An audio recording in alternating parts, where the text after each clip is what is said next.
Good evening, good afternoon. Thank you all for being here. Welcome back to those who've been here earlier today and even yesterday. This is the final session, public session for the Asian Dramaturgs Network 2018 at TPAM.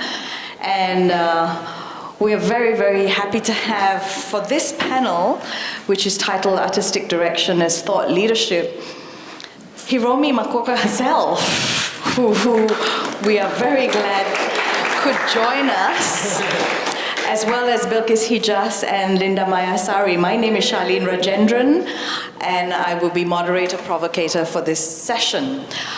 Just an announcement that some of it will be in Japanese, and so for those of you who will need translation, please pick up one of these over there. And for those of you who would like to have one of these because there is simultaneous translation into Japanese, please go and pick one up as well. Okay, you just need to give your registration card or some form of identification so that they can make sure you return it. Okay, we're very excited about this afternoon session because we want to open up the discussion further. That's been the point of Asian Dramaturgs Network in many ways. And we began this morning with 6 very different kinds of presentations, provocations, ideas to think about and questions about the role of the dramaturg, what is dramaturgy, as part of continuing topics in dramaturgy. So I'm just going to introduce a little bit some of the thinking behind this session and how it continues on from what we've already been thinking about, but just to give you a frame, and then I'll invite BILQIS, followed by HIROMI, and then Linda to speak for a while. And then we will have time for dialogue, and there's plenty of time for dialogue, so we really hope to hear from you about your thoughts on this topic, but also in relation to some of the things and ideas and questions and platforms that our presenters are going to talk about. So this notion of arts leadership, I mean, it's becoming increasingly important for me, and I think many others as well, to ask that question, what does it mean to be a leader in today's environment? Particularly an arts leader, perhaps, but when we are so burdened with issues of uncertainty and precarity, then the notion of being a leader and having vision and being clear and wanting to be bold about your suggestions for what is needed and what is necessary become complicated by this idea that, well, maybe it's not so sure, maybe it's not so certain, maybe we don't have to take one way of doing things. And of course, this question of multiplicity in leadership, collaboration, collectives, ways of understanding leadership become important, and I think the arts has led the way very often without being recognized for the kinds of dialogical spaces that are opened up by artists, producers, curators, artistic directors, and a range of other people who decide to work in ways that contest the political environment as they see it, as works that are not necessarily overtly resistant, although sometimes they are, but which raise questions about what it means to be a citizen, what it means to be a human being. We talked a little bit about this in the morning.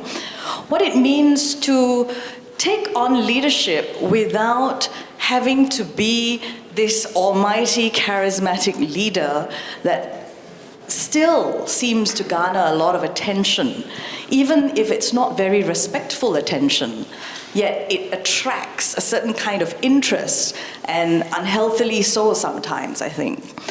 So what does it mean to be inclusive, and how do we engage in languages that are arts-based in order to do this? And the work of the dramaturg, or those who are involved in dramaturgical thinking, is obviously not new to these questions. But in terms of providing actual frames, in terms of providing spaces, platforms, ways of thinking and working, vocabularies, this is something that I don't think we recognize enough or we pay attention to enough. So we're very pleased that this afternoon we have 3 people on the panel, but also that we've had a range of people as part of ADN who have been looking at this question of what am I doing and why am I doing this, and why does it matter? Why does it matter not just to the artists I'm working with, but to the socio-political environment, to the cultural environment, to the personal environment? Why does it matter in relation to my own understanding of my own work? And these kinds of reflective and reflexive questions maybe sometimes bring out troubling information themselves. Sometimes they lead to ideas that are not very pleasant. How do we deal with that when we are sometimes meant to be complicit and we don't want to be, or we are inevitably complicit and we don't even know that we are? So it picks up from some of the things that have been talked about. As I said yesterday, Ugoran talked about a certain kind of cacophony that is needed, or an anarchy that is needed. Not always the case. Sometimes it's about very orderly programs and systems that introduce resistance or alternative. Sometimes it's just about spontaneous and open ways in which a site or a location, which was talked about yesterday afternoon in the Japanese panel, becomes in itself a way of thinking through how the politics is at work, and how then certain choices, certain decisions are works of leadership.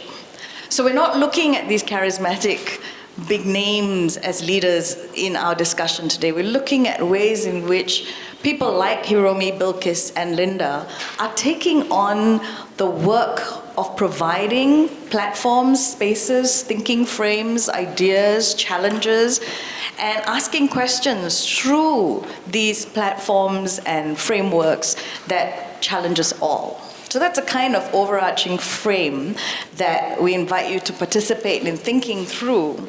I'm going to introduce our speakers very briefly because I think the work that they do will articulate who they are much more eloquently.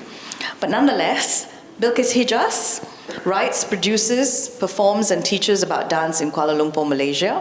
As the president of My Dance Alliance, a membership organization supporting dance in Malaysia, she has programmed and produced recurring performance platforms, dance festivals, and mentorship programs for emerging choreographers, as well as various other local productions and workshops. BILQIS also directs the dance program at Private Arts Centre Rimbundahan, which I think you'll see in a minute, outside Kuala Lumpur, Malaysia, which offers residencies for contemporary dance choreographers. This is a venue for the annual Dancing in Place weekend of site-specific works and the Southeast Asian Choreo Lab for emerging contemporary dance choreographers from the region.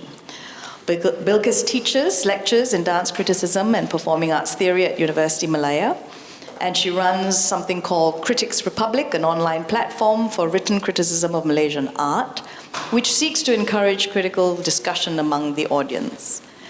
BILQIS is also the Vice President for Southeast Asia for the volunteer regional organization World Dance Alliance Asia Pacific.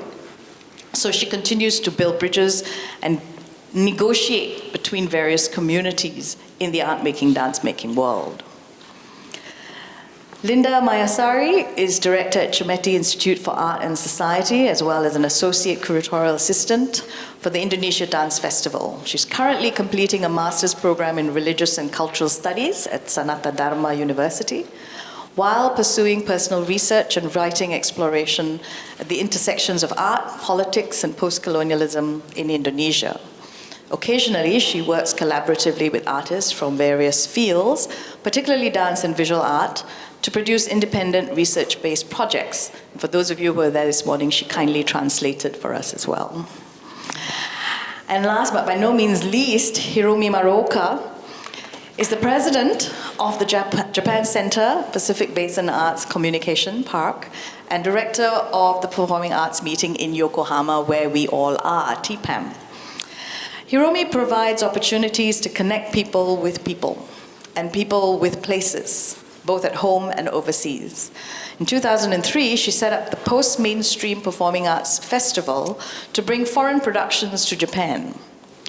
HIROMI also conducted the Asia Satellite Meetings in 2008 and 2011 of the International Network for Contemporary Performing Arts, and in 2012, initiated the festival Sound Live Tokyo.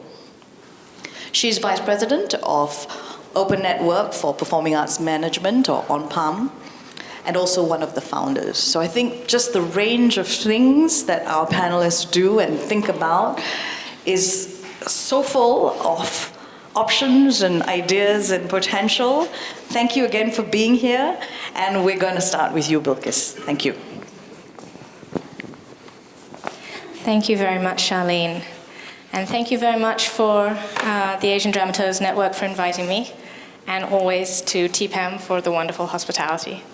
Thank you for the introduction. As you probably noticed, I wear many hats, and so I'm only going to be talking about a few of them today. This is one of them. I'm the president of an organization called My Dance Alliance, which is a non-profit volunteer membership-led organization for dance in Malaysia. It's very small, and we have a 10-person committee, but despite how small we are, we do manage to do quite a lot of work, and it's always very heartening. This, I suppose, is the situation in which I can most clearly be identified as a leader, because I hold the very blown-up title of president, and of course being president now is quite a contested idea. Does that actually constitute leadership? But if we can perhaps apply ourselves to the idea of a previous president, which was that one can lead from behind, this is something that I hope to be able to get to later on today in talking about the work that I do. I also run the dance program at Rimbundahan, which is, as you can see, a private art center outside Kuala Lumpur in Malaysia. It is private because it belongs to my family. My parents live there. I don't live there.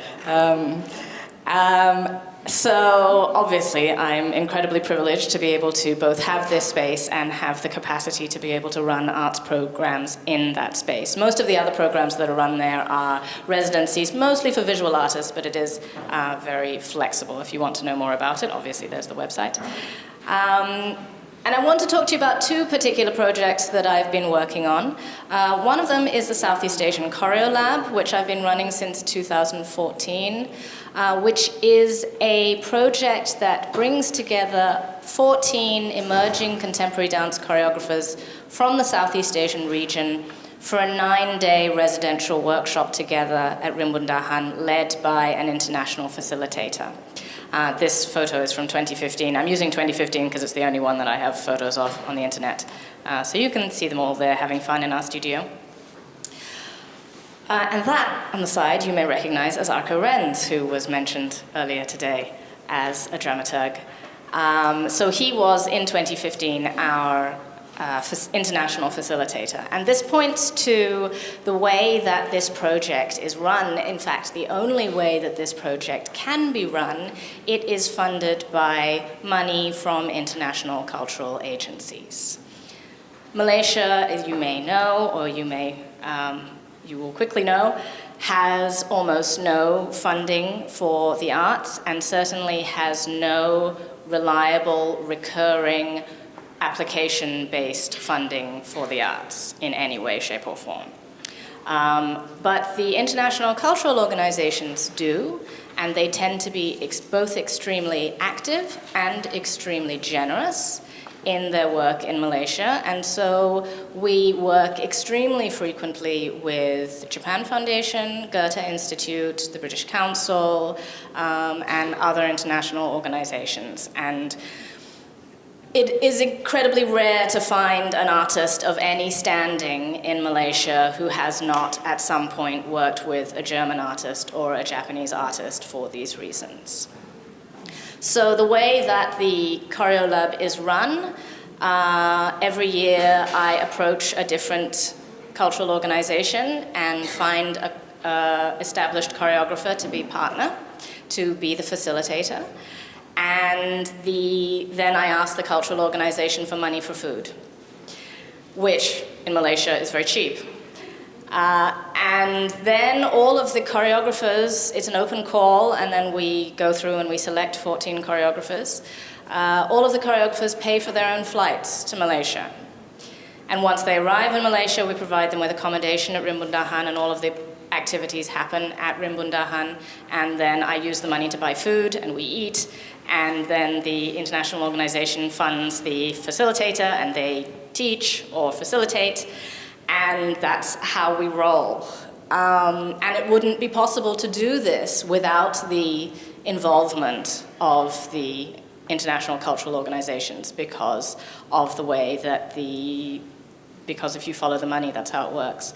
Which, when you look at it, is something that I feel very strongly about in Malaysia and also in Southeast Asia in general, in that many of our cultural encounters are structured inalienably by the structures of our funding. As of course you know, in every part of the world this is so, and the structures of our funding are mostly that they come from these various different cultural organizations. So it is so much more common to be a Malaysian choreographer who has worked with a composer from Tokyo and a stage designer from Berlin than to be a Malaysian choreographer who has worked with a dancer from Jakarta and, you know, a sound designer from Bangkok, even though those are enormous cultural capitals that are only an hour away by plane. We have very little engagement with each other because a lot of people think and say, because we don't have the money. None of us have any money except for Singapore. And sometimes we all meet in Singapore. The last time Linda and I met was in Singapore, fully funded by the Goethe Institute in that case. So you can see how this plays out on the ground, in that we continually have incredibly influential and incredibly encouraging and growth opportunities, but with very certain cultural players from very certain parts of the world.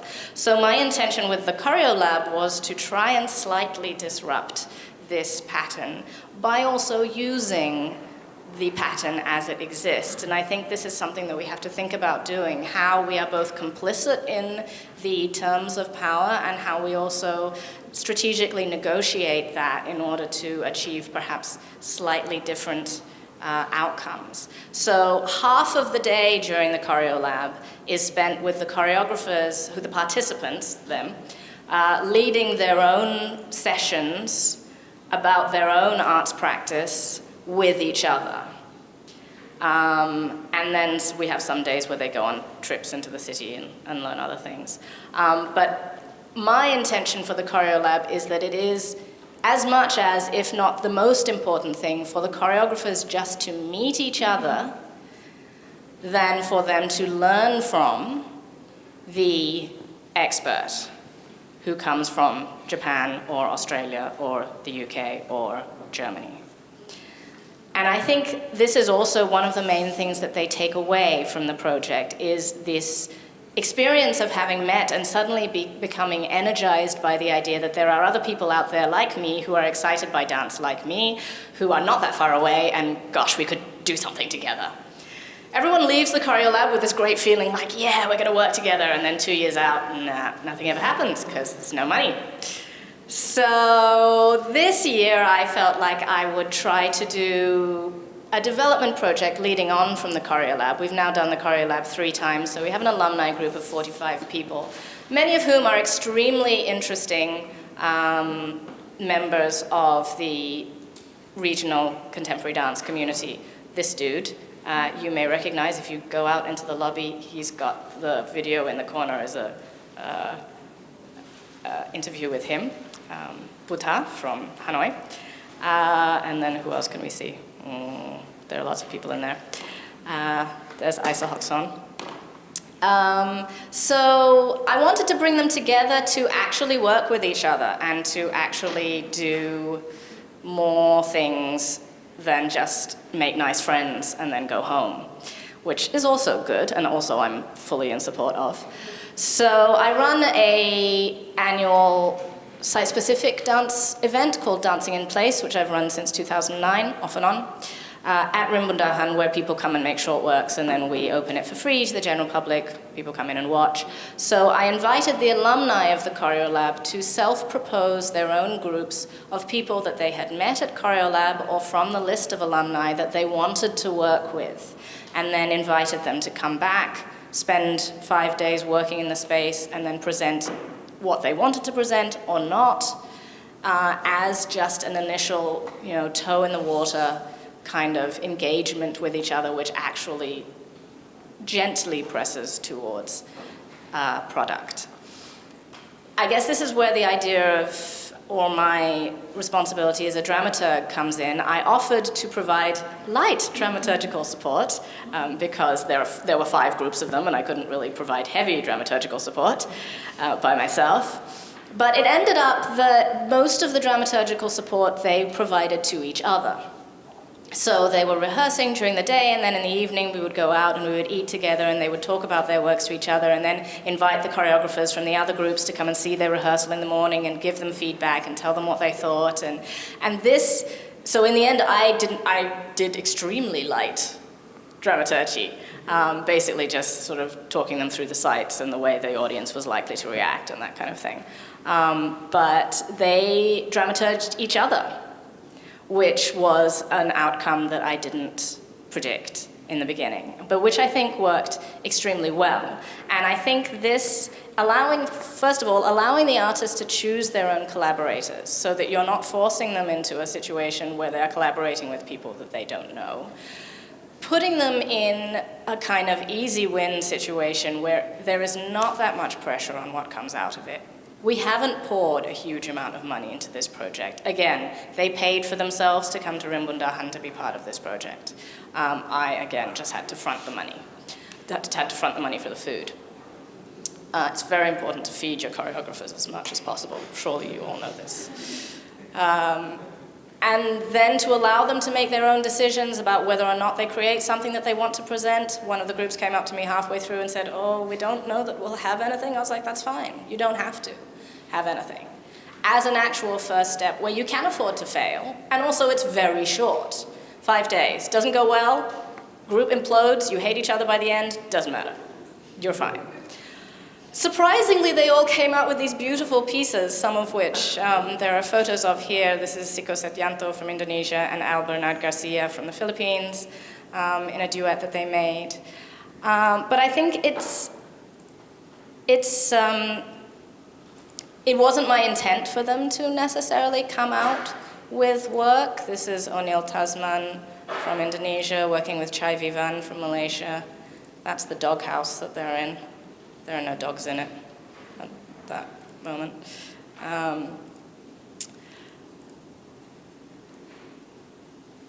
Coming into this discussion, I was thinking very much about the question of how does your direction and how does your dramaturgy advocate certain ways of thinking?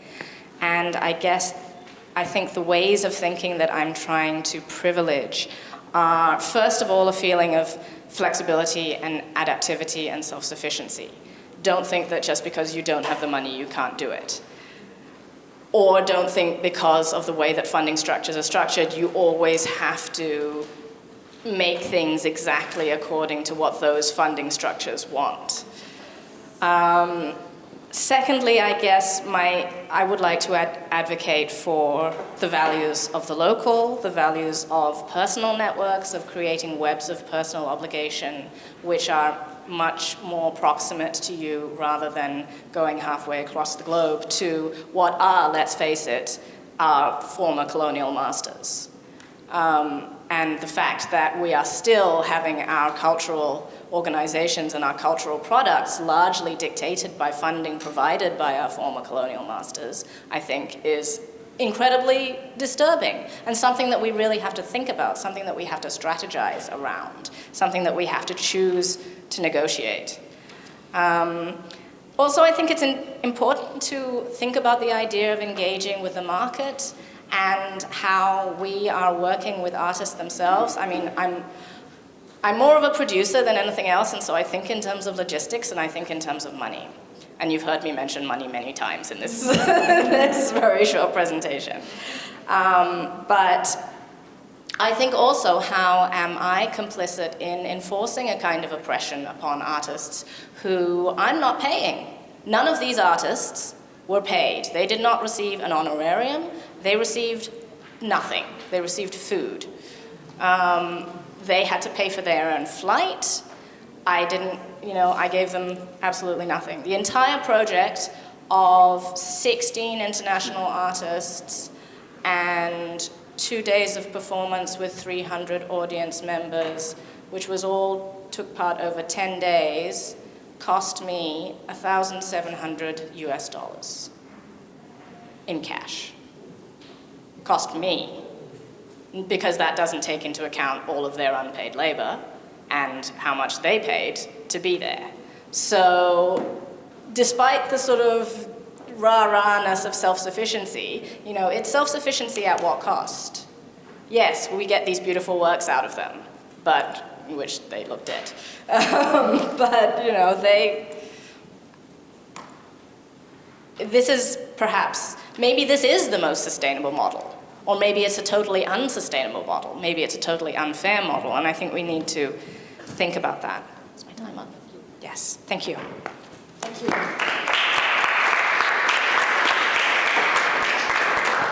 Thank you, BILQIS. Many, many questions to be considered and thought through, and not necessarily solved in this session, but percolated perhaps and kept simmering somewhere. Hiromi, over to you, please. Thank you.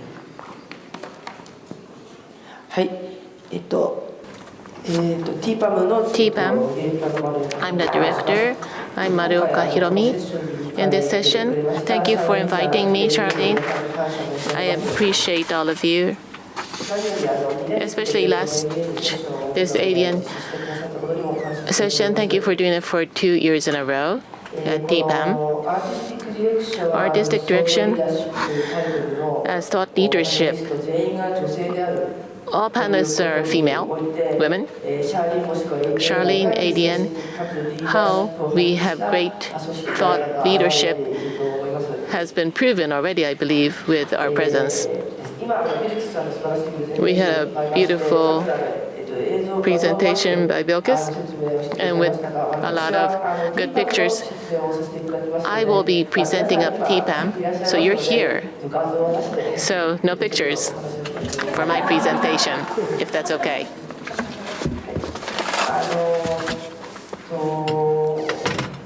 TPAM, you may be familiar. Performing Arts Professionals. This is a festival that we are presenting for you. And I create the event for all of these people. People who work in theaters and artists, of course. The producers, people who work in theater or festivals, arts managers, critics, researchers are the people that I try to work with. Today's leader, future leaders are the ones that we think are important. And there are hundreds, thousands of audiences beyond or behind every single one of you. And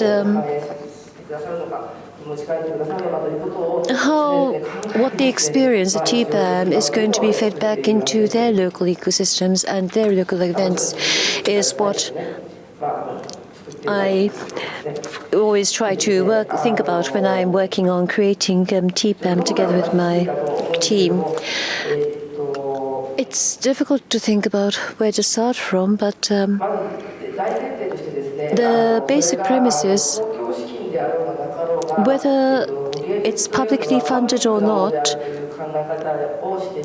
arts and culture, I believe, must always be regarded as something which is public,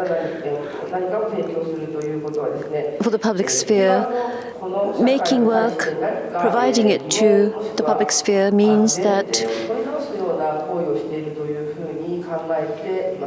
I think it's an action itself which is really questioning or raising issues or points that need to be considered relating to the current situation.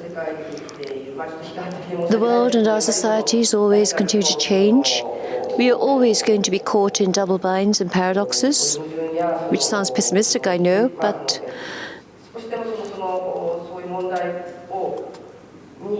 my hope is that we can try to think about those issues, about those circumstances, and try to bring about some change or some renewal, some kind of a tweak. So that's basically what I always have in mind when I'm trying to think about what we can do. So I'd like to talk about this year's program instead of reducing it to abstract terms.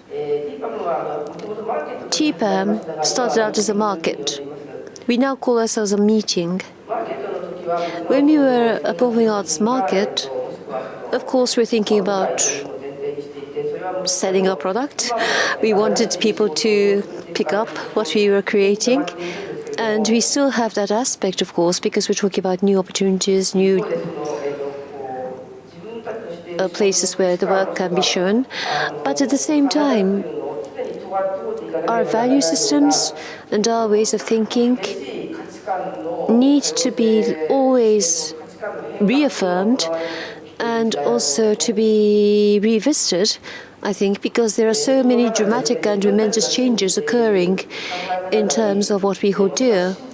So the ways of thinking that we think is important, what we have believed in, can change overnight. Perhaps what we believed in devoutly until yesterday can no longer be.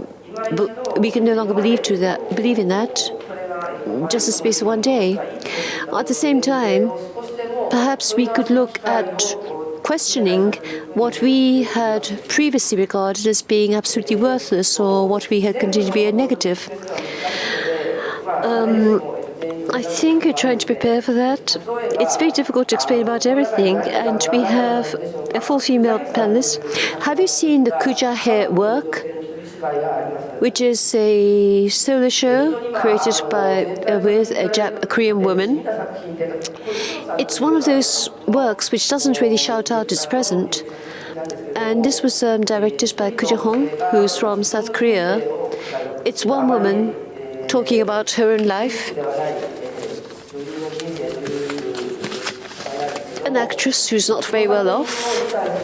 But in order to understand that work, you need to have the understanding of the class struggle inside you. Otherwise, I think you will not be able to understand what the work is trying to do.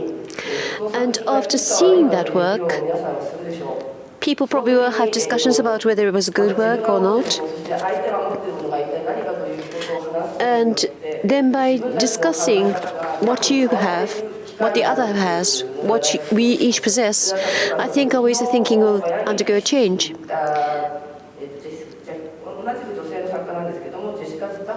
Jessica Zafra and MAYASARI performances were presented yesterday, and the very last scene takes place in a Filipino restaurant. But in order to be able to capture what is occurring there, you need to have an ideological trigger of something that you need to protect, that you need to guard. And whether or not you have that, or whether you have that kernel of thought within yourself that you want to really cleave to, is going to be something that you're going to have to face up to and think about. And if you have that, then you can understand it, I think. I think that the works we tried to bring to your attention have really been kinds of work which will change your perspective of how you experience work in the past and also in the future as well. We hope that all the works that you experience will be a trigger for that sort of change. Also, in the debates, there are some which are productive. At the same time, there are unproductive discussions. So, as professionals, what we are doing is, in effect, feeding into a consumer cycle by delivering the works to audiences, which most theatre professionals would regard with horror because they tend to really not like the concept of consumption. But then I'm also aware that we need to really question whether we really understand the concept and the implications of this action of consumption. This is an event which is created with the performing arts as a basic premise, but during this very limited period of time, 9 days, I've really tried to heighten the experience and make it into an intense experience, which I think helps to add to the impact that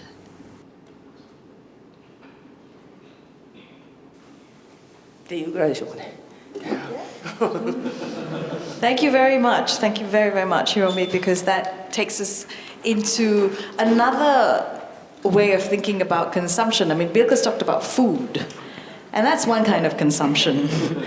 And I think it's important to bear in mind that we use that term consumption very liberally or illiberally, and yet sometimes we perhaps need to take stock of what we mean, whether we're consuming food or otherwise. We seem more open about talking about food consumption nowadays to a point in which it's become strange. But yeah, I think what kinds of healthy consumption, unhealthy consumption are raised in this shift from the market to the meeting. Linda, over to you. Well, thank you.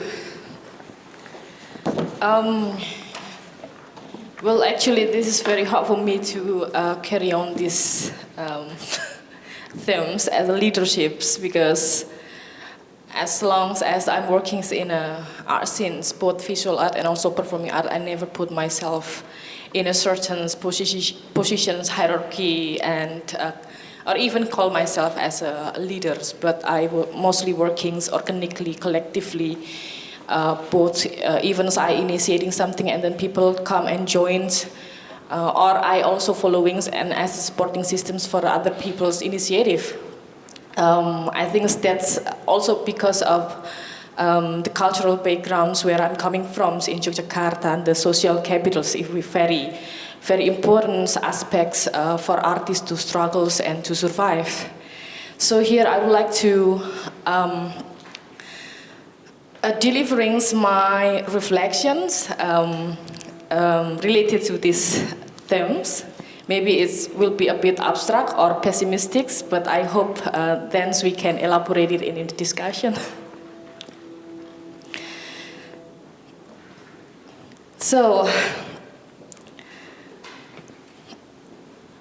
I would like to say that sometimes for having positions as an institutionalized leader seems to be the beginning of debate of the real leadership subjectivity, unless someone have courage to negotiate with the master. A big risk that sometimes must be taken by somebody for certain reasons. Through my personal reflections, I truly realized that there is always the master before someone has instituted as a leader. When someone has instituted as leaders, then they're getting closer to the master. The masters who are really competing with other masters to get us in their side. Indeed, we usually do not realize the presence of the masters who has been calling and speaking to us. Unconsciously, our thought, reasons, direction, taste, feeling, desire, and all of our humanity value led by the masters that we love unconsciously. That's my personal reflection. But then the point is how we identify the master. So then we can divine our agency and negotiate with the master. Thus, I would like to share a brief story about our struggle in Chemati and deals with that also small chapters of practices outside of institutional fences. I already preparing some of the images, and then let's see how far we can go with the limitations of the time. So this is a Chemati, the first buildings. As a Chemati have been existed for almost 13 years and passing through several eras and changed its name and platform for 4 times, from the gallery Chemati Gallery, Chemati Modern Art Gallery, and then changed into Contemporary Art Gallery, and then changed into Cemeti Art House, and recently last year we launched our new platforms as Cemeti Institute for Art and Society. Of course, in this changing, this is not only changes of the names, but also our approach and the way how we engage with the artistic practices and also our strategy to dealing with the situations in Yogyakarta and Indonesia. At that time, Indonesia visual art infrastructure was inadequate with the development of artistic practices. Most of the exhibition space was under the sub-regional government with unclear directions, while some commercial gallery in Jakarta still focus on a painting from 50s. That's in this era. Legitimation's authority of the art in Yogyakarta was in the hands of formal art education institutions and senior artists who were affiliated with. Around 1918 until 1992, if I'm not wrong, remember the exactly years, the Indonesian art scene experienced an unpredicted bomb painting, which lasted for several years and has influenced art system and also artist directions. All the artists wants to be someone's in the market. At the same time, artists faced Suharto regimes that was becoming more and more strict, repress any kind of potential resistance.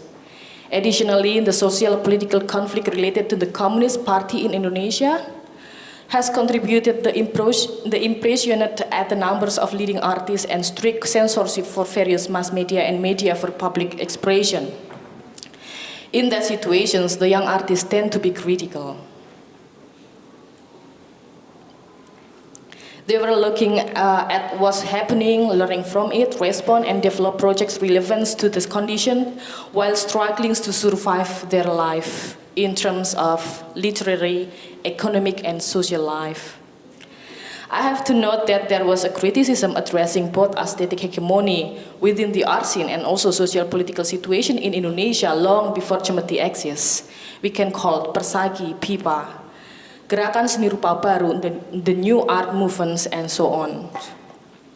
In the other side, internationalism and regionalism has been emerged in Indonesia. The birth of new economic force in Asia affected the interactions global visual art. In that era, countries in Asia-Pacific region used visual art as part of their political strategy. Indonesian visual art were often involved in the events organized by APT in Australia and also Japan Foundation. However, in spite of being the extensions of the respective governments, the relationship between Indonesia and the institutions has almost never been built through the formal Indonesian governmental way. In Indonesia, the absence of the state cultural strategy led to the roles of cultural diplomacy change hands to the non-profit art agency, artists, non-government art organization, gallery, independent curators, art managers, becoming the dominant force to drive the dynamic development of contemporary Indonesia art in the global art arena. They are invited to participate in the various international art events as representations of state, but without a stage. That patterns of networking continues to be reproduced till now with the diverse forms. Cemeti is still working on the residency programs. We invite an artist from Australia and also Netherlands, and now we're also working together with the Kuti Institute. The idea is to encountering those kind of artists with Indonesian artists for having exchange and living together for a 3-month sharing studio and, have a discussions. Well, back then, on that period, instead departed itself from rebellion intention, Cemeti tried to find alternative model of mediation, created a space for artists to meet and exhibit their works in a local context, but at the same time riding the wave of cosmopolitanism to search modality, potential support, sources of knowledge and capital. A part of its survival strategy to hack stagnations and outwit to the authority by mobilizing the artist's critical idea. And this is several projects that have been done in Cemeti, and this is the Melayarsma and Nindi Tiadi Purnomo is the founders. it was when they were still young. Of course, now they are very different. And this has also already happened. This is our gallery, and this is the residency. This is the artist talk that we usually are using math and sitting on the floor for that. And I would like to give you my analysis on what I mean with the master. At the same time, new space are emerging in around 2000. And then Chemati got critical voices from the people. They call it like the alternative spirit has been rolling for more than 10 years, is considered as established. And then Chemati becoming the agents of neoliberalisms and also just only working on exporting and importing artists all the times and becoming disconnected locally. So then that point is becoming critic, which is very good for us to reflect. And Mela and Indit at that time trying to gather people who are close friends and also some people who are keen and with this issue to find new directions.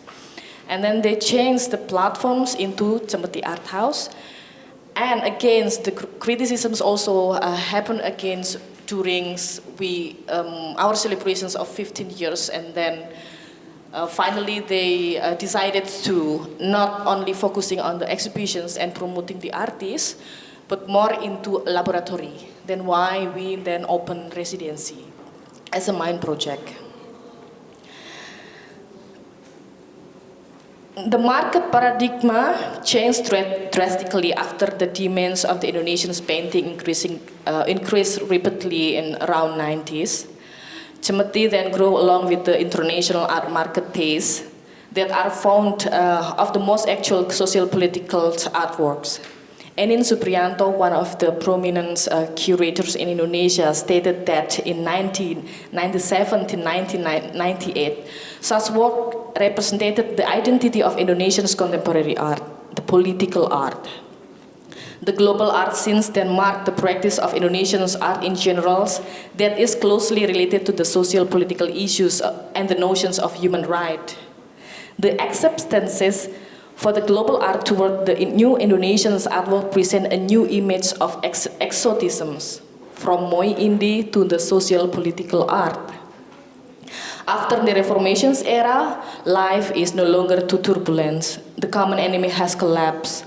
Then who will be the opponent? These situations bring a major change in our field, which has no clear directions. Artists such as F.K. Harsono began to ask himself, who am I? That I should always relate my art with the social and political situation? And Agung Kurniawan also feels that the loss of the motivations to work after the turmoils of the various social political change. He feels no longer has strength and contribute some things for improvement.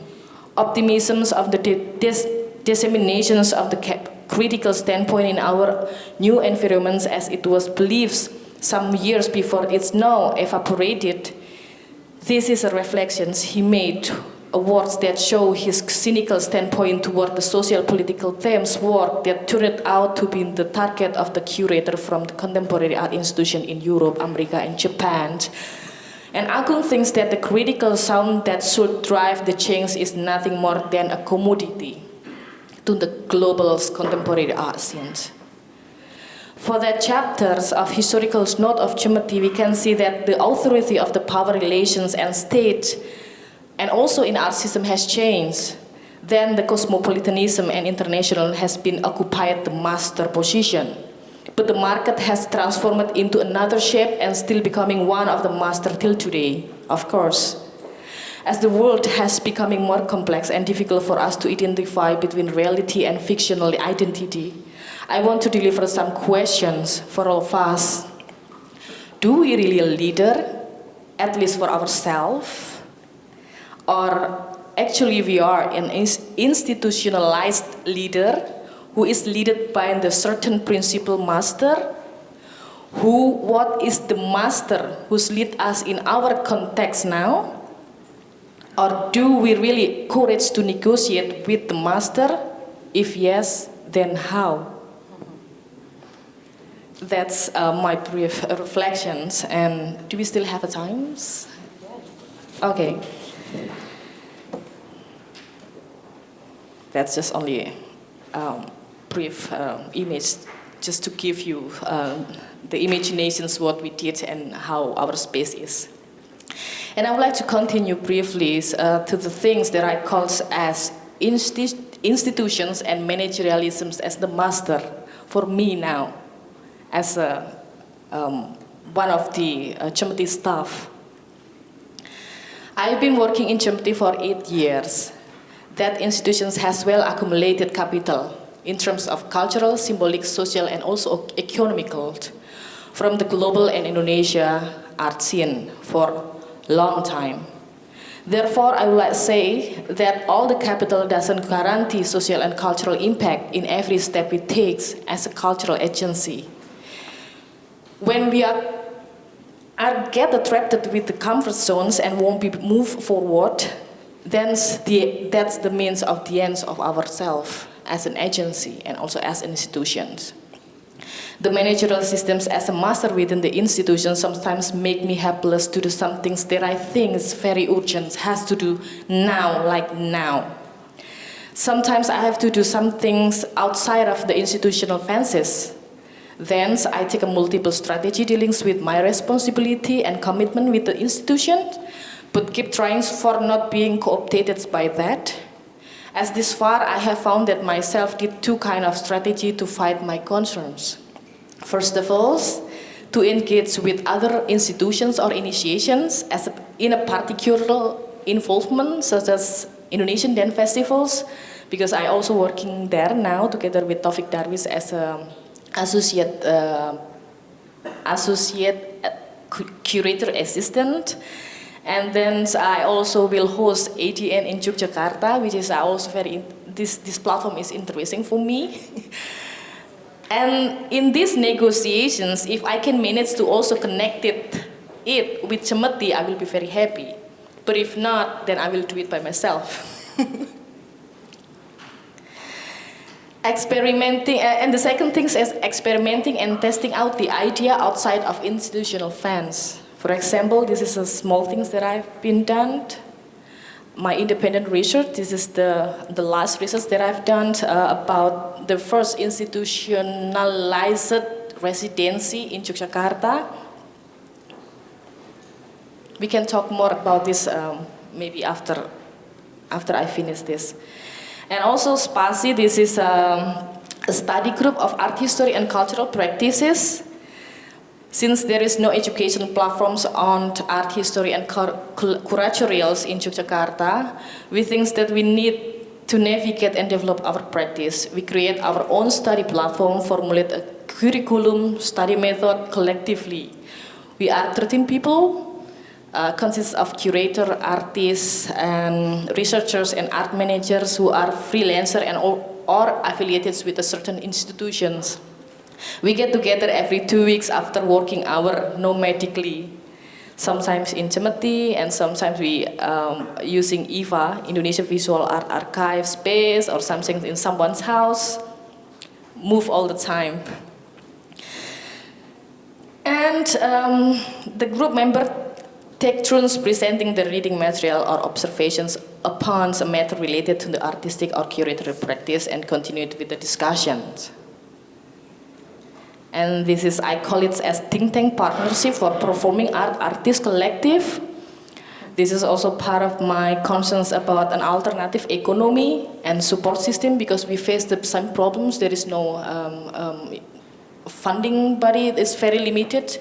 Very hard to access money from the government, very hard to get the access for the institutions, and there are foreign institutions that are working a lot for the contemporary art scenes in Indonesia. But it is very hard for us to access it. It's only like, the young peoples and have no idea what to do. And I create these things. And once more, I want to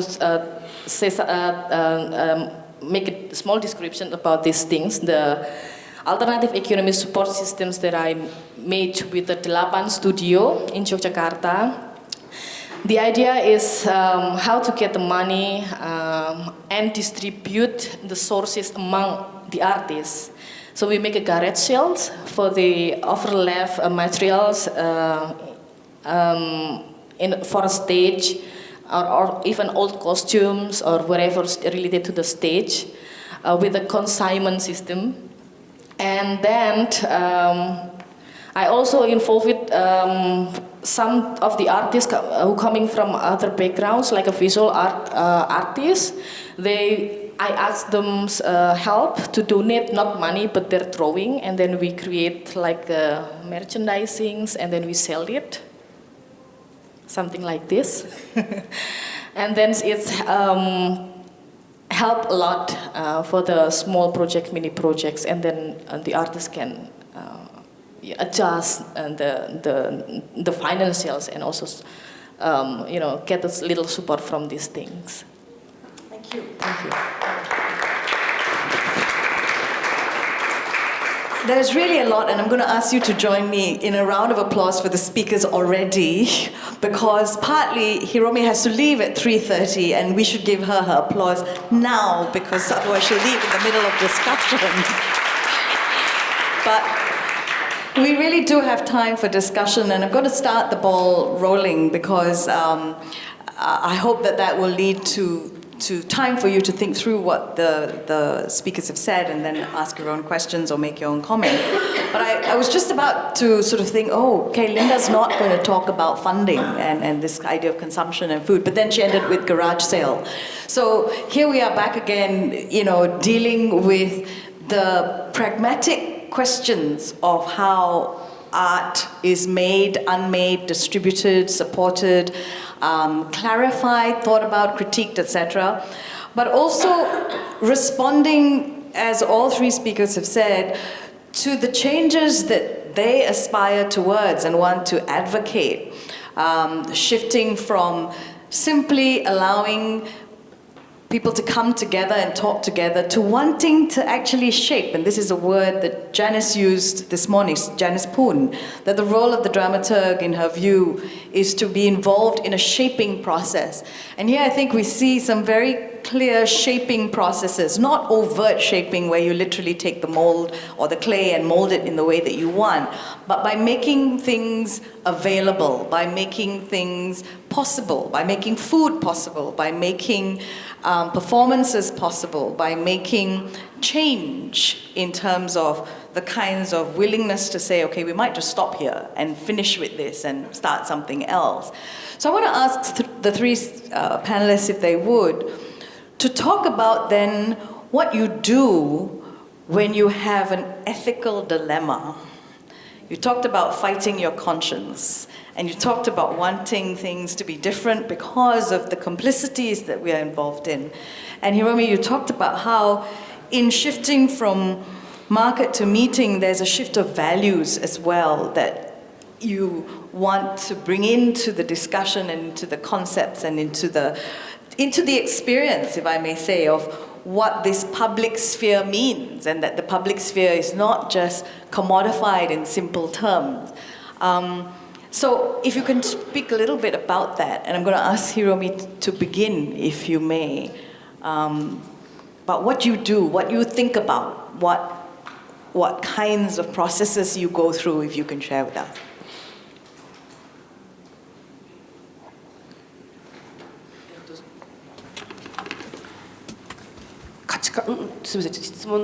Well, I'm not so clear about the question, the contributing to the public value, okay. How to go through that? First question is, what do you do when there's a decision you have to make that creates conflict? ethical conflict, like you feel you should do this, but you have to do something else. Because for you, the shift from market to meeting is also related to how you want a public sphere to rethink the values of market, if I understood you correctly. Clearer?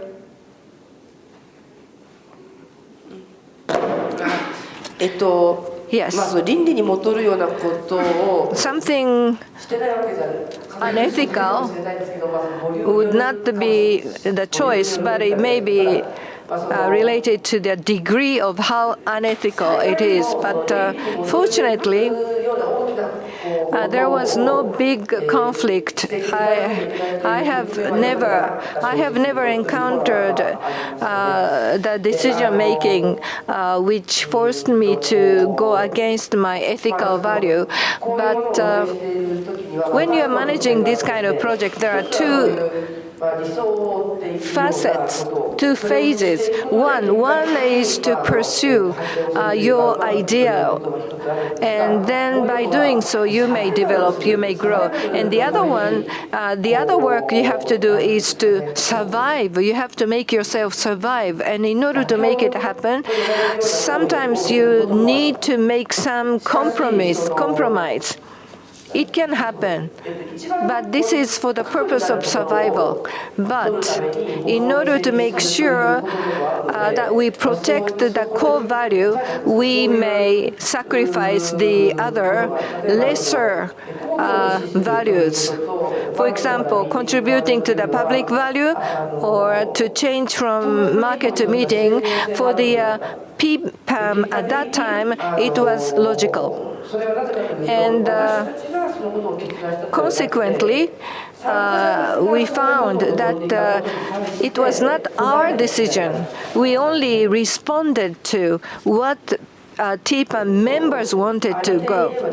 In other words, to be more simple, at that time, TPAM was, its mission was to introduce Japanese work to outside Japan and to where, mostly to Europe at that time.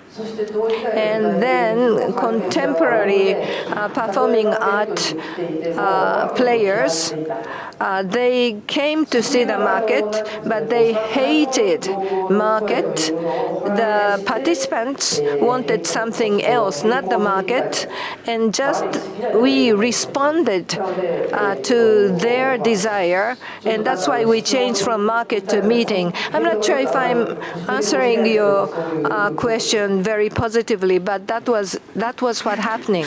Actually, it's a very valuable response for me, because sometimes one reads what has happened without realizing, and thinks that it's a big decision, when what you're saying is it's actually a response that emerges from the ground, and it's about listening to what has happened or what is happening and to the change that's ongoing. So thank you very much, Hiromi. Linda, BILQIS?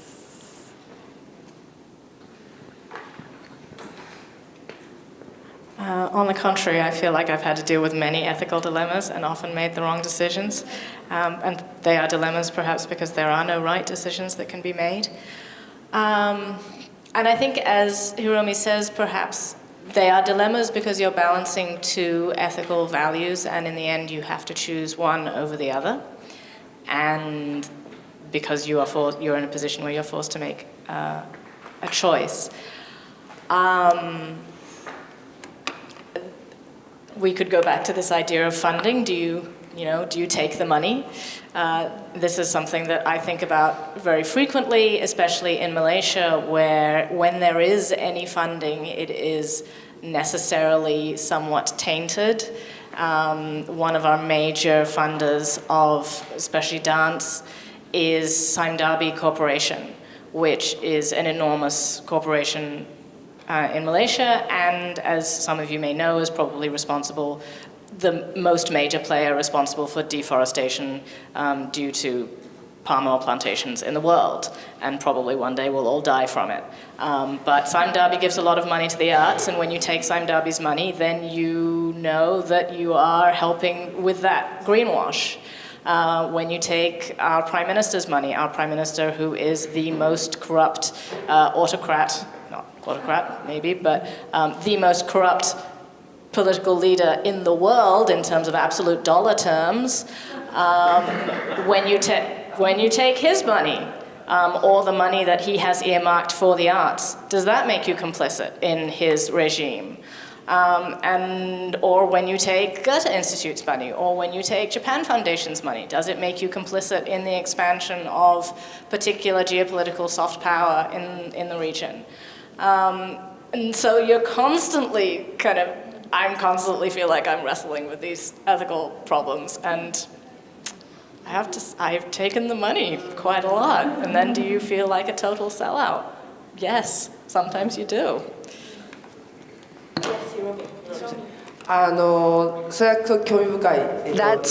That's quite interesting and very good example.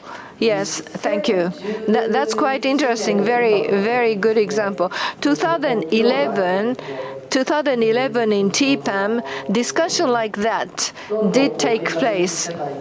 You know, in this society, and then sometimes you feel guilty when you are paid to give some performances, lectures. Some artists started to talk about it, and then we discussed that. And there was a writer, Canadian writer, who came from Canada, and he asked a question, why Japanese people hesitate to put hands on public money, which comes from the taxpayers' money, and what's wrong with that? What's wrong with the spending that money? That was the question came from Canadian writer. Yes, I just remembered this discussion. Yes, this kind of conflict did exist, yes, among the players in the theater sphere. Before the war, they refused to spend any of this kind of money. How did they survive? What they did is that they earned money by working for TV drama, and they refused to receive any money from the government. And now it's different. Of course, maybe I'm a bit hypocritic, but by spending public money and doing what I'm doing now. And on the other hand, I am criticizing the government. And on the ground, on the condition that we are allowed to criticize the government, we receive their money.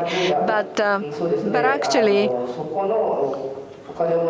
by receiving the money, and if I criticize the funder, next time he stops funding, it can happen quite often, and I'm aware of that. But we need some strategy to stop this from happening.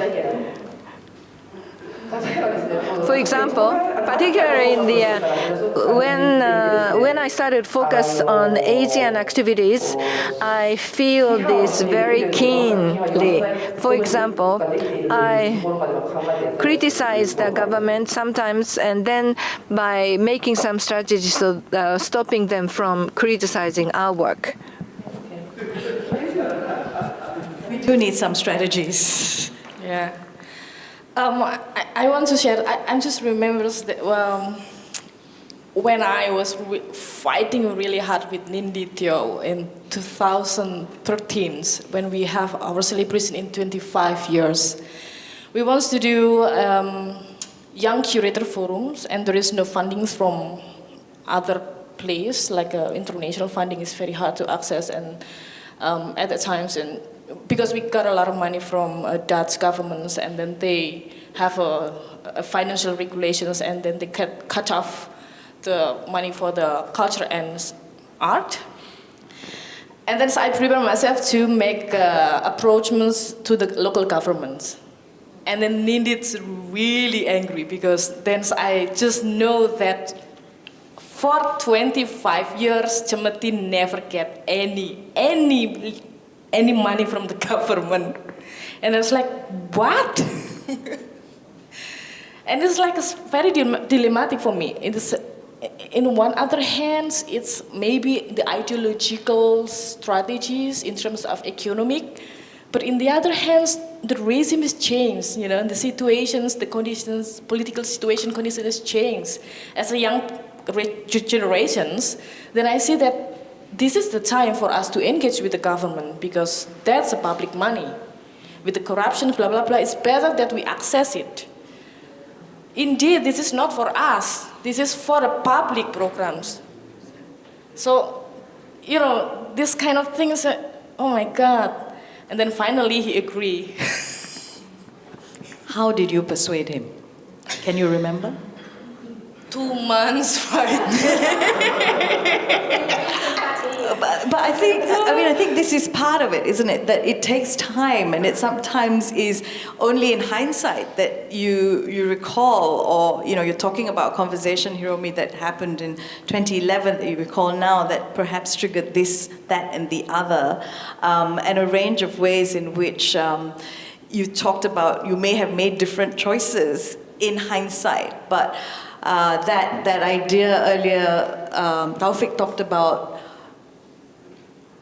ingatan, beli ingatan, buying memory, which symbolically is about recognizing the value of what cannot be commodified in some ways, in terms of a memory. I mean, you can concretize it, but you can't really do it, you can't commodify the memory.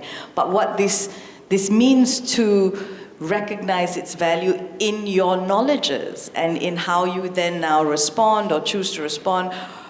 Hiromi used the word compromise, or at least that's what I heard in translation, but it's more than that. It seems like a complex negotiation.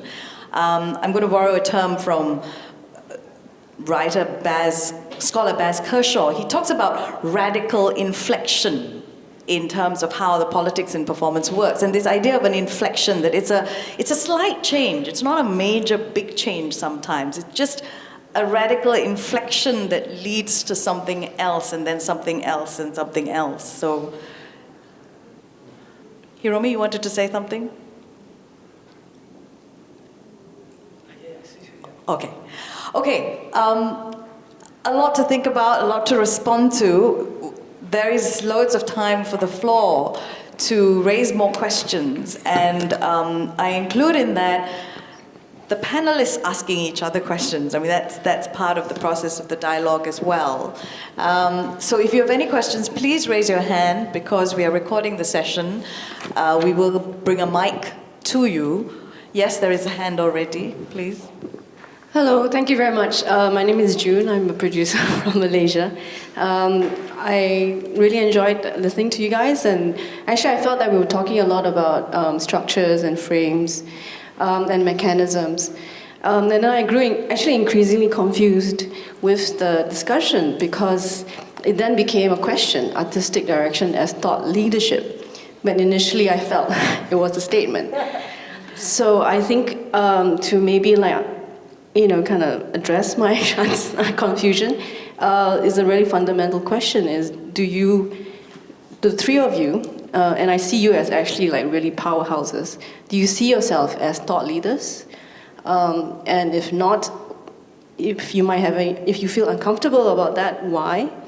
And actually, is thought leadership something like an opportunity for you guys, girls? Thank you.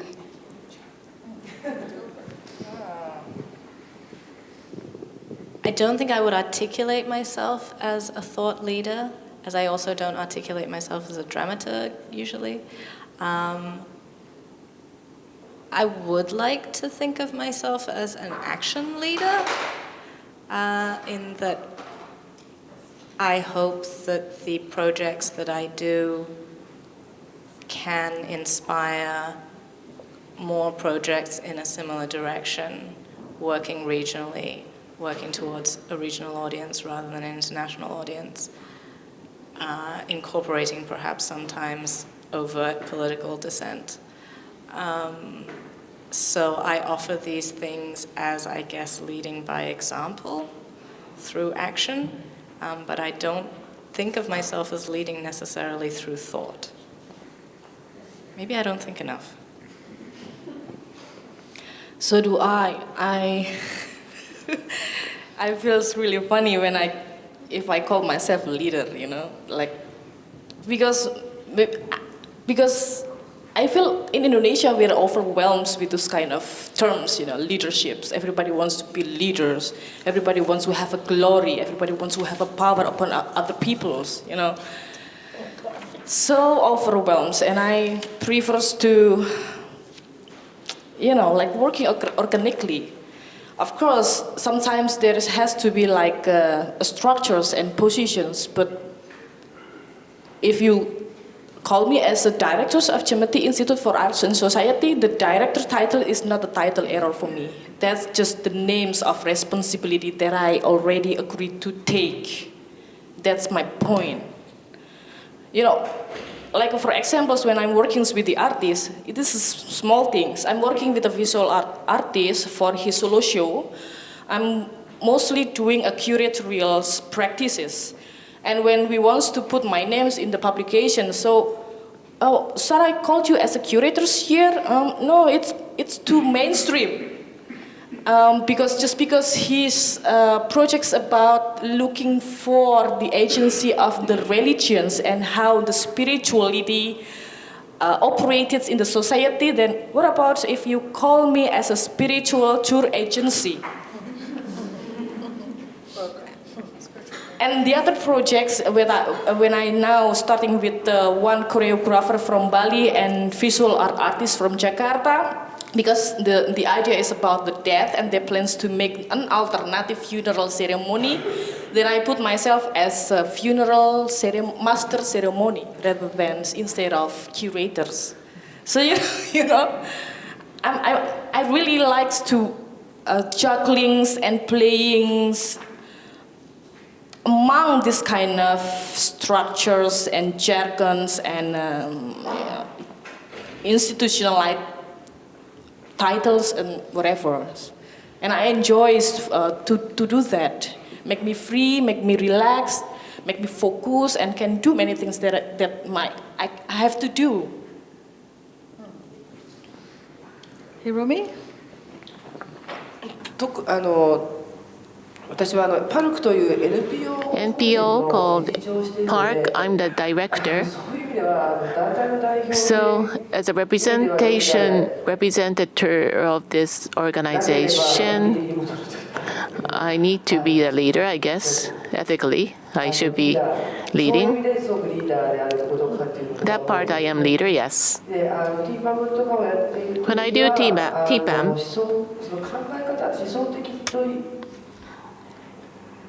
rather than calling myself thought leader, I'm trying to go towards a certain direction. I recommend. I have opportunity to recommend certain direction. So I'm just one of the ones contributing to that thought. If I wouldn't be the exact thought leader that June is referring to. I'm just going to respond as well to June's question because I think there is a distinction between the thought leader and someone involved in thought leadership. Much like there's dramaturgical thinking at work, even though they may not be a dramaturg in the room. And I think in this instance, what we are trying to excavate and bring out of the ground a little bit more is a recognition, identification of some of those strategies that you've talked about, some of those instincts, some of those ways of even reading the landscape that your responsibility, to use an important word, pushes you to do.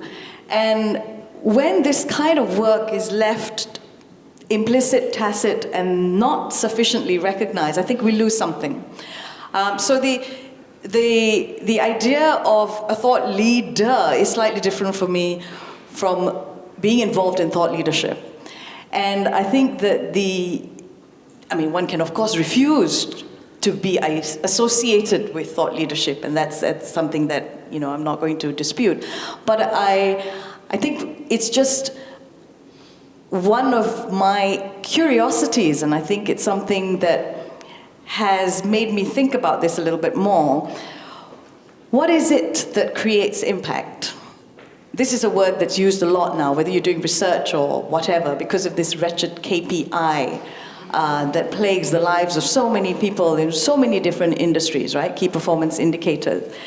And the kinds of things, or the kinds of people, or the kinds of platforms, movements, organizations, programs, situations that have had powerful impact, or continue to have powerful impact and sustain that, are very often linked to at least a few people, if not one person sometimes, who is doing some very significant thinking and doing.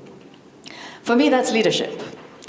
And sometimes that person's not even recognized, yeah?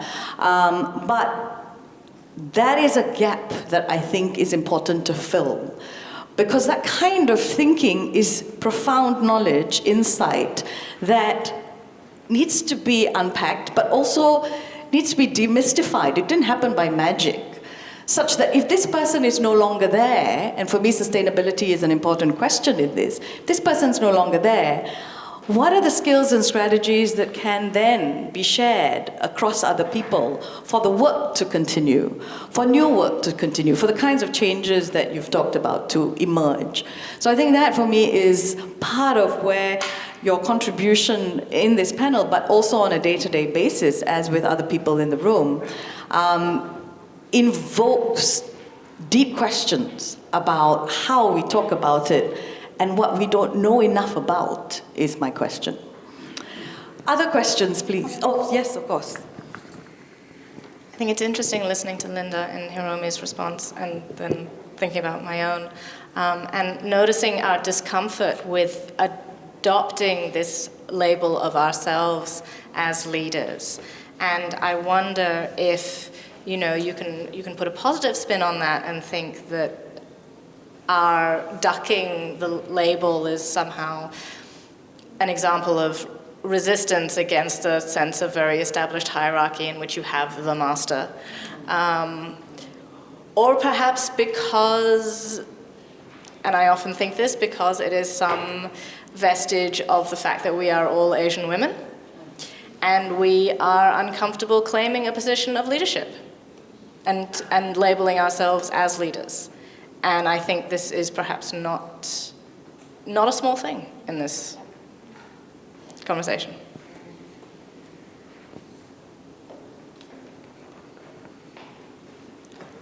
Well, actually, if dealing with my genders, I have no problems with that, actually. All these times I'm working, maybe it's just already beyond of my genders and my body limitations, because I'm starting working in a theater as a lighting man.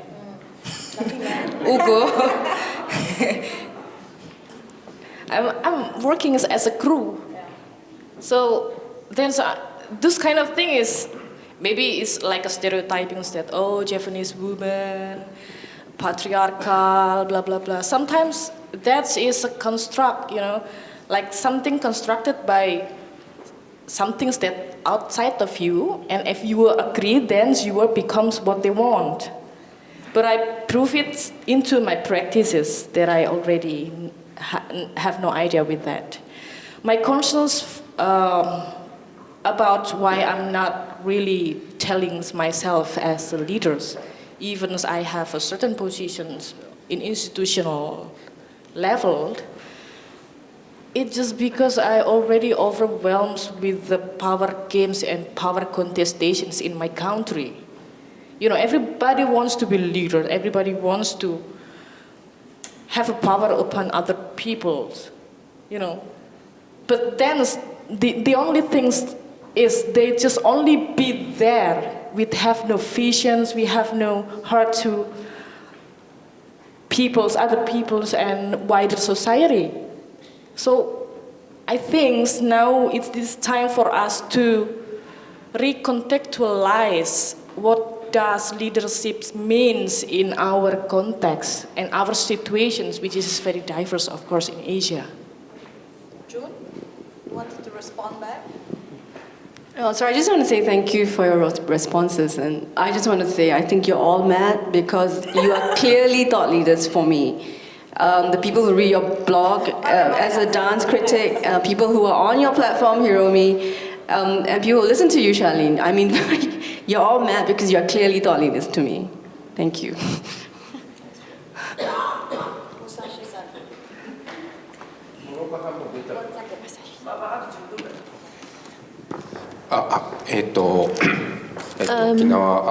I come from Okinawa Arts Council. My name is Nomura.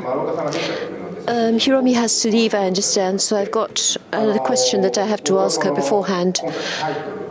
This title, when I saw it, thinking about the fact this is in TPAM and also it's the Dramaturg network, the thing that I really wanted to ask Hiromi about was, at TPAM, you spoke about how it's been changing from a market to a meeting, but it's already been a number of years since it became a meeting, and a lot of different kinds of people have been gathering together. You can be on the receiving end. You can also be sending out messages. We have those spaces and those opportunities, which I think is truly outstanding. I really look forward to taking part in it every year. And probably in creating a space like this, if there is artistic direction on the side of Hiromi, I think that the structure and who is to express things in that particular place is probably where artistic direction comes into play, because that's where you're exerting it. My actual question is, TPAM, how it's being formed, how it's been changing since it became a meeting. And I was wondering, what is the ideal TPAM that Hiromi you want to see and you want to aim for? Where do you want to go in the future? Because when we understand that, then I think that the dramaturgy of TPAM is going to become more evident or apparent.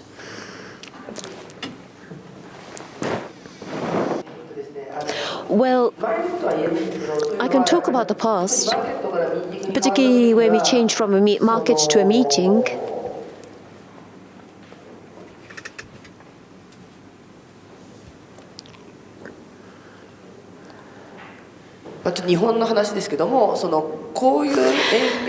In Japan, 世界に出すことがミッションで、それができていないという抑圧があったんですよね。 there was this sense that we were able to launch these very popular creators here in Japan, abroad, and we weren't able to provide them with a great deal of support, which sort of meant that the equation was that they weren't seen as having value. There was that sense of stiflement, and I thought that the target audience is different when you look at what is popular in the domestic audience, or the domestic context, or abroad. And even if you talk about that, people who don't understand are not going to be able to get the message, even if you talk to them. So in the case of TPAM, our mission, we identified it as a place for international exchange. So saying that this is a place for doing a commercial transaction isn't going to make things happen. So you wanted to say that in order to change the situation in Japan, that we needed to have encounters, to get people to know each other, to expand our networks. And in those days, Toshiki Okada was one of the key names that people were thinking about. And so those creators and the people supporting them were going to be the core of to whom we are providing support, and we wanted to bring about transformations centering around those people. As for TPAM, the current situation and what is being expected of us or hoped from us, I think I continue to work on TPAM by trying to mold it so that we're responding to what is being demanded or hoped for from us. I don't think there's any such ideal or platonic ideal of TPAM, but this platform is something which is there to be used. Use it. That's the main thing. And the organizers do not have the ability or the authority to say, we're not going to do this anymore. So what has always driven me is really been, how do I ensure that TPAM is going to continue to happen? How do I ensure that it's not going to be up to the whim of the organizers? So how do I ensure that it's going to continue after 2020? That's the thing that is really foremost in my mind right now. Am I responding to your question? I will change the question then.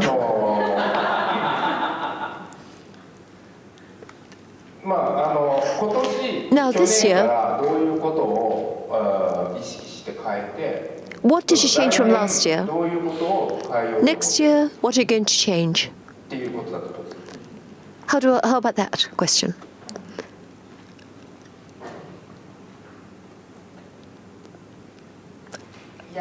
Well, firstly, it hasn't really changed, but what I'm really aware of, what we're really aware of is, as far as I know, the past few years, TPAM is regarded as being outstanding, even better than before, even though it was always great. And in order to continue TPAM on this trajectory, in this situation,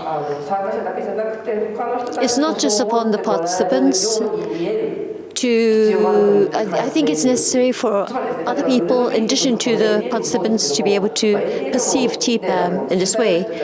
ADN, I think the organizers know that we haven't done anything. ADN has done everything. They're utilizing what TPAM has to offer, the opportunity. That is what makes it possible for ADN to happen and to do their activities. So we need to secure the money, which allows us to do that stuff. And so we have to think about, how do we actually secure the money?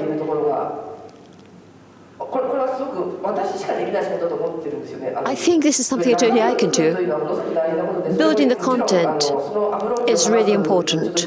And there isn't enough time to go into that, I'm afraid. But we're not selling our souls or anything like that. It's difficult to put it into words, but how do I say it? This kind of platform has any number of targets or of audiences. There's outstanding performances, outstanding productions all around the world. In that situation, ensuring that there's going to be a format or a way of supporting it, or supporting what's going on and continuing to do that, thinking about the future, I think as long as you have the exchange and the fringe, then the platform will survive. The direction element is something as an added on. It's really a great deal of luxury that we have here, because we have the TPAM direction, which is a tremendous luxury that we have. It's at the same time, it's also part of what makes TPAM TPAM. It's part of identity. Then you want to protect everything. But the Olympic funding, despite my opposition, is what has made this possible. So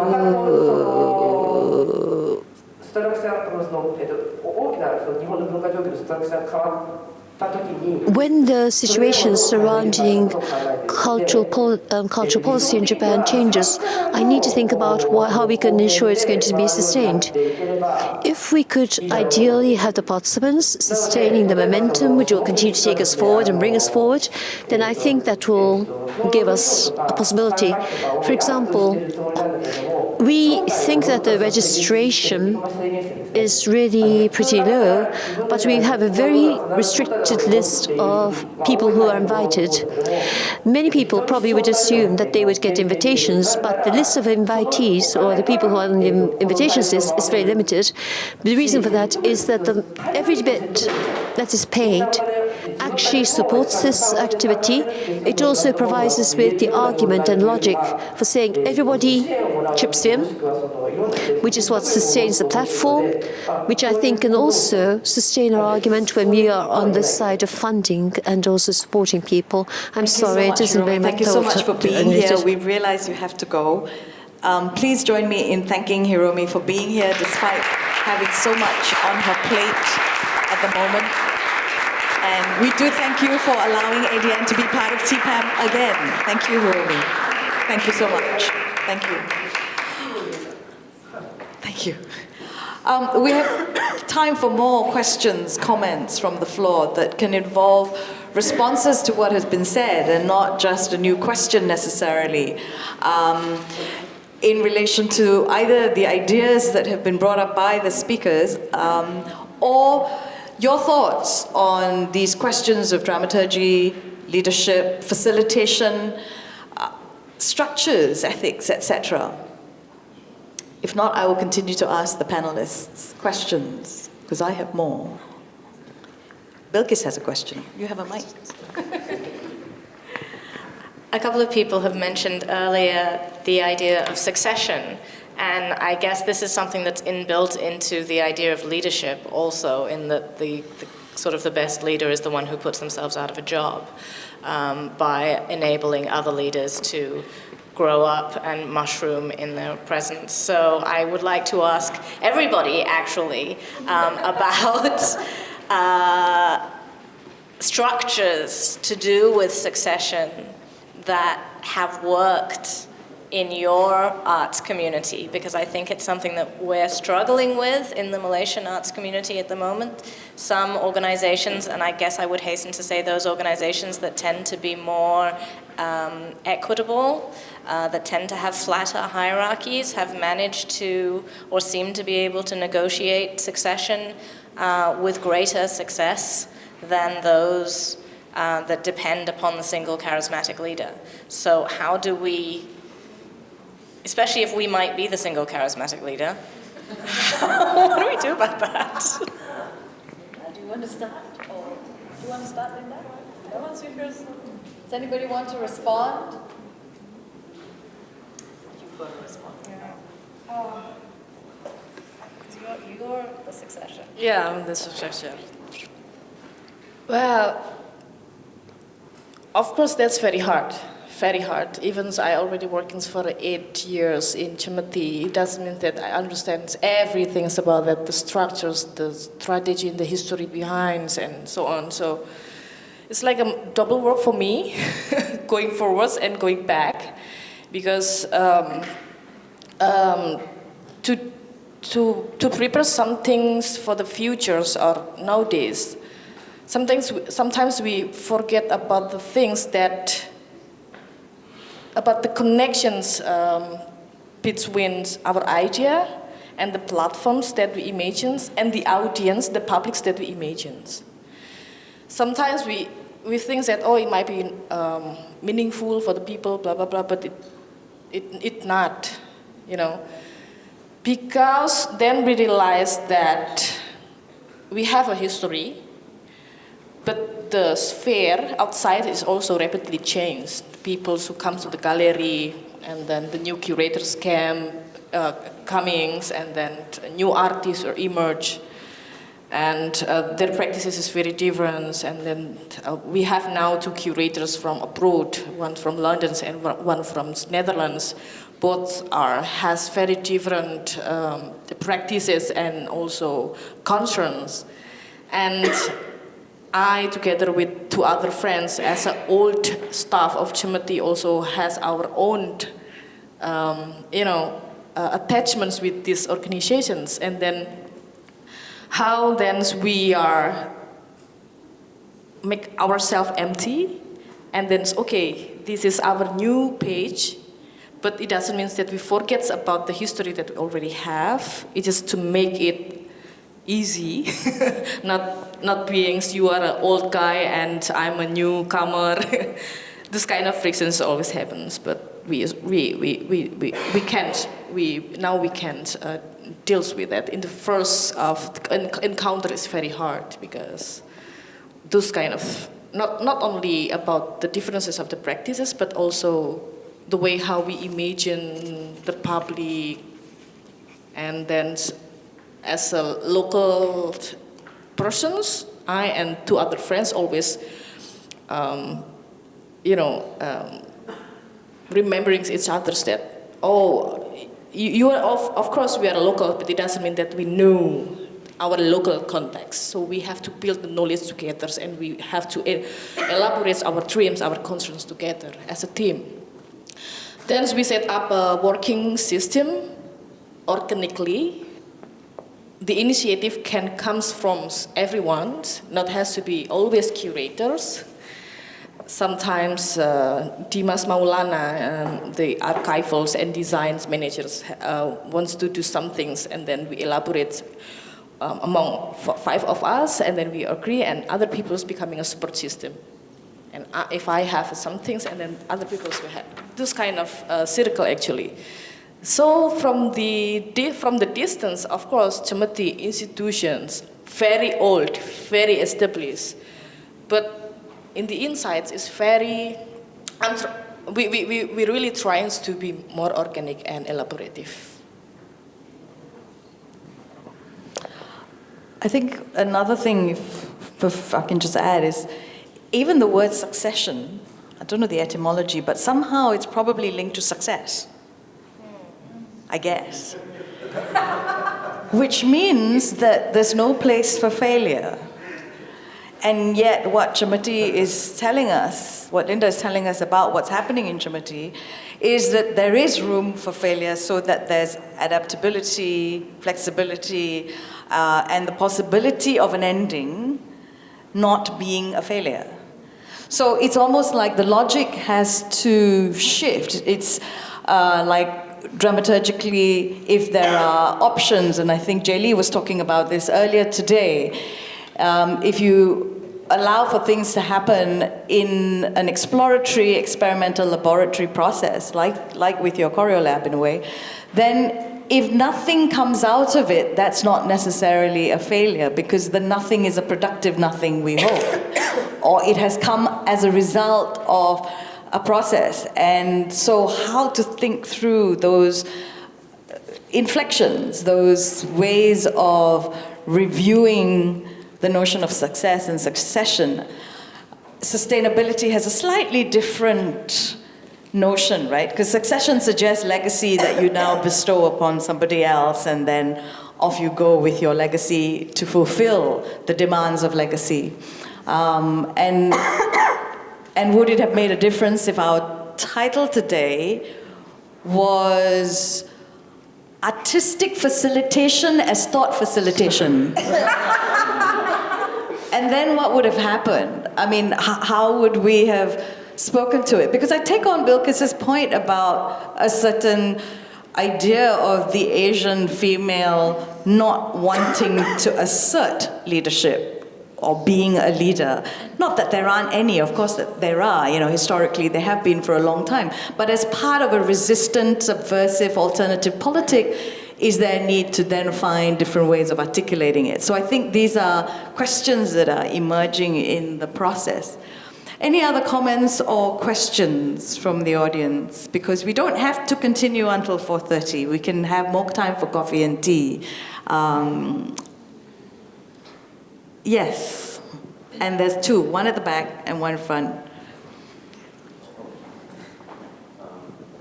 Just on the topic of succession that you brought up, I'm actually really highly aware of that. I'm the front of a group here in Yokohama that's existed since 1900, and I'm really the last person standing at this point. And I'm acutely aware that I've got 118 years of history that's sort of tied up in this, and I'm alone at the moment. This is a group that was originally started as an amateur dramatics club in the early days with the officers on the ships. And you know, it survived 2 world wars, a major earthquake, and then the lack of interest throughout the 90s.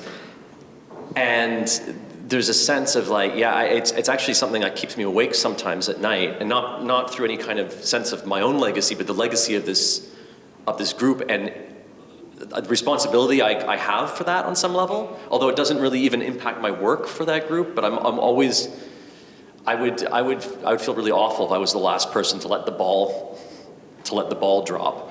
I've been doing it for 10 years, and there's nobody waiting in the wings. My collaborators, mostly other immigrants, and unlike me, I've been here 15 years. They're usually here for 1 year, 2 years, 6 months. There's there's no one to take it over, and just by the nature of the group, it's not. Yeah, I mean, I need to find another person who's here a long time who has the exact same interests. It doesn't, yeah, you brought that up, and I'm having an existential crisis here now. So I just wanted to share that. I'm sorry that I don't know if that answers anything, but it terrifies me. Yes, it is terrifying.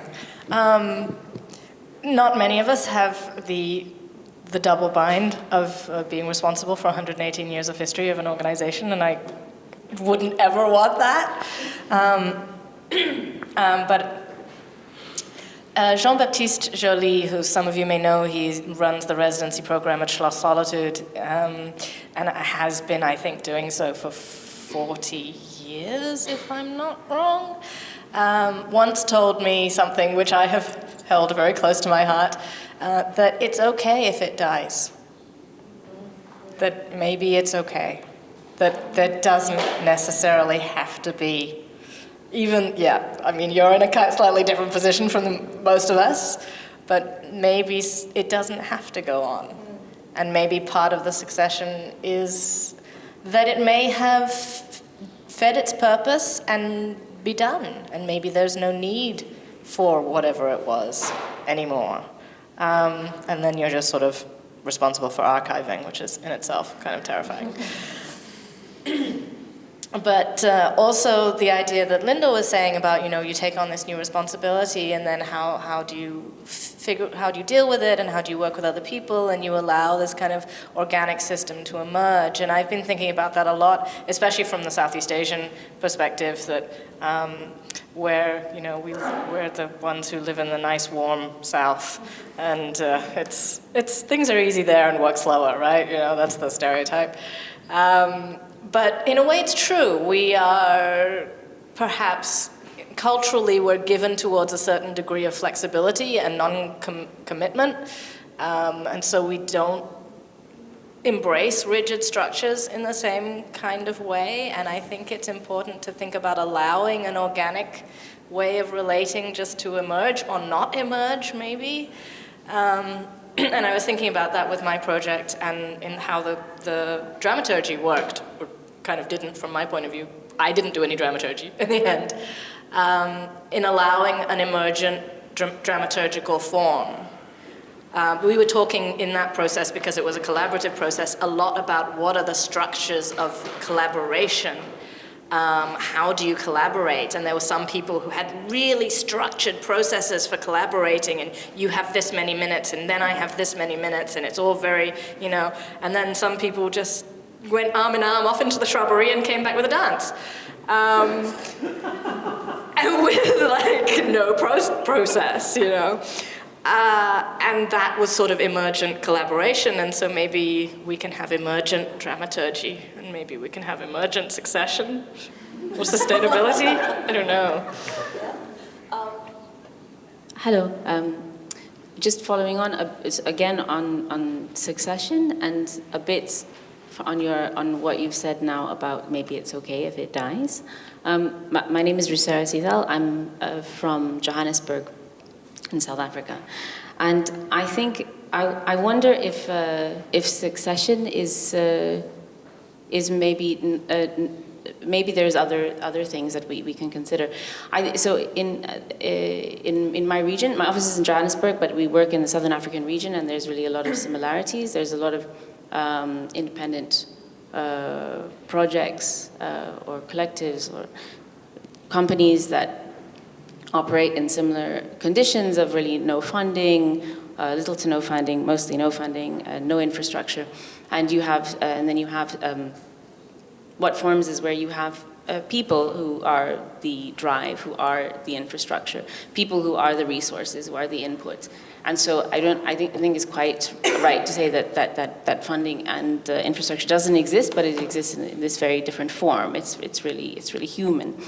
And so I think if you're along these lines, then yes, the question of succession becomes really pertinent, because what happens when that person or that family or that passes on. But then I think what becomes really important, maybe a shift from looking at succession, to a shift at looking at memory and the kind of construction of ecosystems. And I think that there's ways to address memory in very interesting ways. I mean, there's a lot of projects that deal with, and artists who deal with the archive, and living archives, and so I think that these are being addressed a bit, and I don't think that we're kind of at a dead end. And then I think, and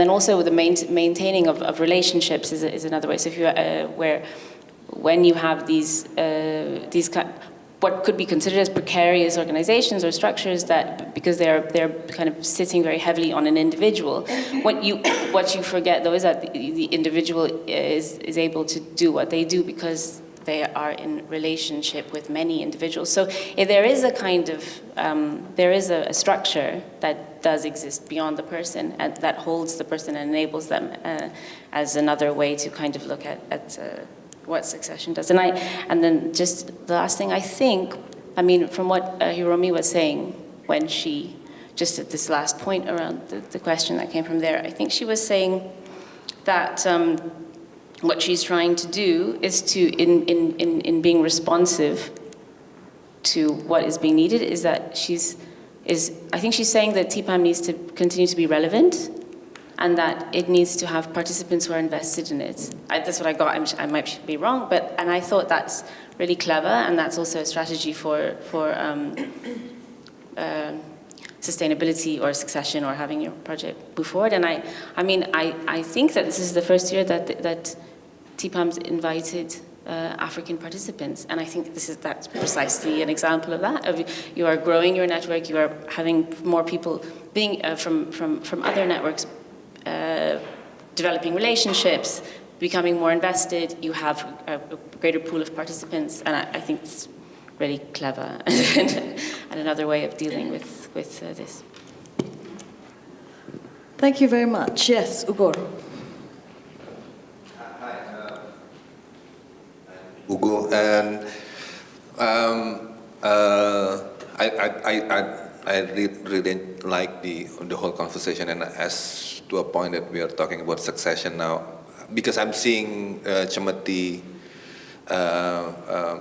as a fans since 1999, 2000. So I kind of like know what the weight that is now, not the weight probably, not. I don't want to put a burden that you already carried in your bag. But yeah, Chemati, this is a point of view that I would like to add to Linda's already comprehensive presentation, but to give a little perspective on how the role of Chemati in Yogyakarta is, bear in mind that they are the first post-98 institution in Yogyakarta. So it was a heaven having Chemati, and all the most urgent, most pressing experimentation is very much we can see in that's I experienced by coming into the gallery. And this is from the beginning. It's already a very cross-disciplinary space. So within, just like Linda said, and this is happening because of the leadership of the two, Mela Jarsma and Nindityo, the founders. They are not the founders, rather there's another two, Agung Kurniawan and... No, they are the founders. They're the two founders. Agung Kurniawan and the others is Yayasan Chemati. So there is this Yayasan Chemati and there is Chemati Art House back. So Yayasan is foundation, yeah? Yeah, it's Yayasan. Can you use the mic? Chemati Art Foundations was founded, and then now they becoming IVA, Indonesia Visual Art Archive. Right, so it was the first infrastructure for us as an audience, as a spectator, for getting to know visual art. And you can see the whole naming, how they change the name, as also the indications of how they locate the positions of visual art and public in front of their public, right? They begin with what is it, modern art gallery, and then contemporary art Indonesia, and then art house, and then now it is Institute for Art and Society, meaning they don't longer believe in visual art, right? Like, so there is that.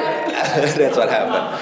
And I also see now Nindityo, the founder, came over to Garasi and came over to event and as seeming like a ghost, like a father without a child, you know, because there is this nesting blues kind of situation whenever he came, and then I always see like la la la, because it feels like a father giving up the child. Because precisely when they change the name, then they are no longer involved, right? They are no longer involved with the institution. So I find even the sheer position of what Cemeti currently locate themselves is already inspiration for, because nobody in Jogja at least, even I think in Jakarta, those who are creating art space, those who are creating working collective, working group, no one in their right mind